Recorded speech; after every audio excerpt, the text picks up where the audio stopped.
Hi all, പുതിയൊരു വീഡിയോയിലേക്ക് എല്ലാവർക്കും സ്വാഗതം. നമ്മൾ ഇന്ന് ചെയ്യാൻ പോകുന്ന റെസിപ്പി ഒരു BDF റെസിപ്പിയാണ്. Beef dry fry.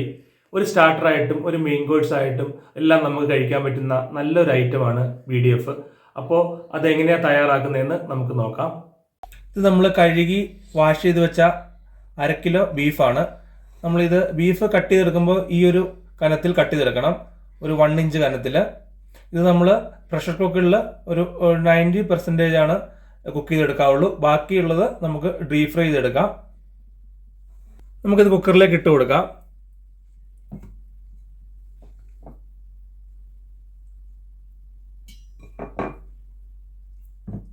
നമുക്ക് ബീഫിലേക്ക് നമുക്ക് മസാലപ്പൊടികൾ ചേർത്ത് കൊടുക്കാം. നമുക്ക് അതിനായിട്ട് 1/4 ടീസ്പൂൺ മഞ്ഞൾപ്പൊടി ഇട്ട് കൊടുക്കാം. ഒരു 1/2 ടീസ്പൂണ് മുളക് പൊടി ഇട്ട് കൊടുക്കാം. 1/2 ടീസ്പൂണ് ക്രഷ് ചെയ്തെടുത്ത കുരുമുളക് പൊടി ഇട്ട് കൊടുക്കാം.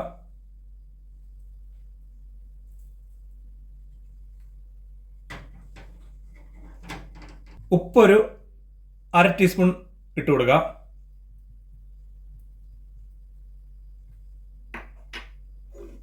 വെള്ളം ഒരു 1/4 കപ്പ് ഒഴിച്ചു കൊടുക്കാം. ഇത് കവർ ചെയ്ത് ഗ്യാസിലേക്ക് വെച്ച് കൊടുക്കാം.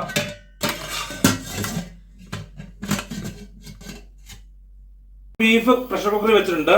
നമുക്ക് വേണ്ടത് ടോട്ടൽ 4 വിസിലാണ്. ഫസ്റ്റ് വിസിൽ നമുക്ക് ഹൈ ഫ്ലെയിമിലും ബാക്കിയുള്ള 3 വിസില് മീഡിയം ഫ്ലെയിമിലും വെച്ച് നമുക്ക് വേവിച്ചെടുക്കാം. ഇതിപ്പോൾ നമ്മൾ 90% വേവിച്ചെടുത്ത ബീഫാണ്. നമ്മൾ ബീഫ് വേവിച്ച കുറച്ച് സ്റ്റോക്ക് നമ്മൾ എടുത്ത് മാറ്റി വെച്ചിട്ടുണ്ട്. നമ്മൾ മസാല റെഡിയാക്കുമ്പോൾ അത് നമുക്ക് ആവശ്യം വരും. ഇനി ഇത് നമുക്ക് കട്ട് ചെയ്തെടുക്കാം. നമുക്ക് കട്ട് ചെയ്തെടുക്കുന്നത് എങ്ങനെയാണെന്ന് നമുക്ക് നോക്കാം. അപ്പം നമുക്ക് ബീഫ് കട്ട് ചെയ്തെടുക്കാം.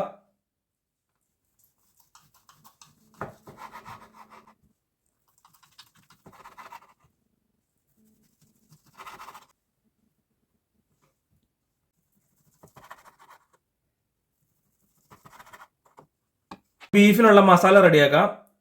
Ginger garlic paste 1 tablespoon, chilli flakes 3/4 tablespoon, cornflour 2 tablespoon, garam masala 1/4 tablespoon, മഞ്ഞൾപ്പൊടി 1/4 tablespoon, Kashmiri chilli powder 1 tablespoon, ജീരകപ്പൊടി നമുക്കൊരു 1/4 ടേബിൾ സ്പൂണ്, ഉപ്പ് ആവശ്യത്തിന്, ലൈം ജ്യൂസ് ഒരു 1/2 ടേബിൾ സ്പൂണ്. ബീഫ് വേവിച്ച വെള്ളം ഒഴിച്ചു കൊടുക്കാം. ഇത് 2 ടേബിൾ സ്പൂണാണ്. ഇനി നമുക്ക് നന്നായിട്ട് ഇത് മിക്സ് ചെയ്ത് കൊടുക്കാം. കട്ട് ചെയ്ത് വെച്ചേക്കുന്ന ബീഫ് നമുക്ക് ഈ മസാലക്കകത്തേക്ക് ഇട്ട് കൊടുക്കാം. എന്നിട്ട് നമുക്കിത് മിക്സ് ചെയ്ത് കൊടുക്കാം.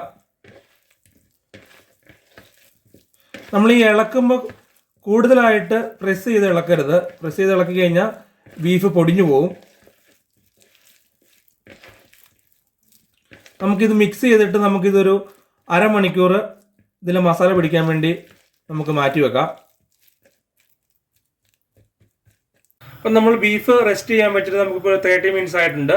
അപ്പം നമുക്ക് ബീഫ് ഫ്രൈ ചെയ്തെടുക്കാൻ വേണ്ടി നമുക്കൊരു പാന് നമുക്ക് അടുപ്പത്ത് വെക്കാം. പാൻ ചൂടാക്കി കഴിയുമ്പോഴത്തേക്ക് നമ്മൾ ഇതിലേക്ക് എണ്ണ ഒഴിച്ചു കൊടുക്കാം.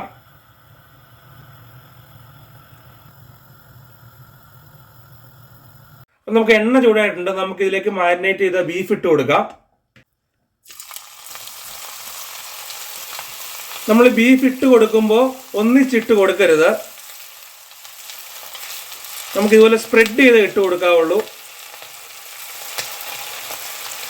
അല്ലെങ്കിൽ ഒട്ടിപ്പിടിക്കും.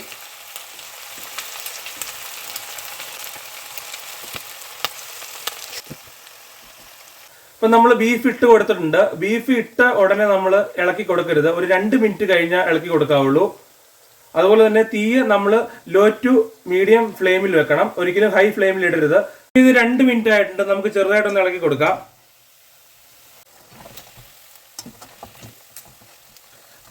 ഇപ്പോൾ ഇതൊരു 4 മിനിറ്റ് ആയിട്ടുണ്ട്. നമുക്ക് ഇതിലേക്ക് കട്ട് ചെയ്ത് വെച്ച ഗ്രീൻ ചില്ലി ഇട്ട് കൊടുക്കാം. ഈ സമയത്ത് നിങ്ങൾക്ക് വേണമെങ്കിൽ ഇതിലേക്ക് കറിവേപ്പിലയും കൂടി ഇട്ട് കൊടുക്കാവുന്നതാണ്. അപ്പോൾ ഇതൊരു 5 മിനിറ്റ്സ് ആയിട്ടുണ്ട്. നമുക്ക് 5 മിനിറ്റ്സ് കൂടുതൽ നമ്മൾ ഇത് ഫ്രൈ ചെയ്യരുത്. 5 മിനിറ്റ്സ് കൂടുതൽ ഫ്രൈ ചെയ്താൽ ഇത് ഹാർഡായി പോകും. അപ്പോൾ നമുക്ക് ഫ്ലെയിം ഓഫ് ചെയ്ത് കൊടുത്ത് നമുക്കൊരു സെർവിങ് ഡിഷിലേക്ക് മാറ്റാം.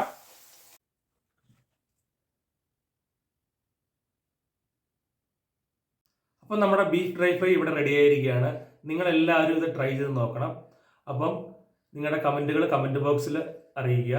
അപ്പം നമുക്ക് അടുത്ത നല്ലൊരു വീഡിയോയുമായിട്ട് വീണ്ടും കാണാം. Thank you for watching.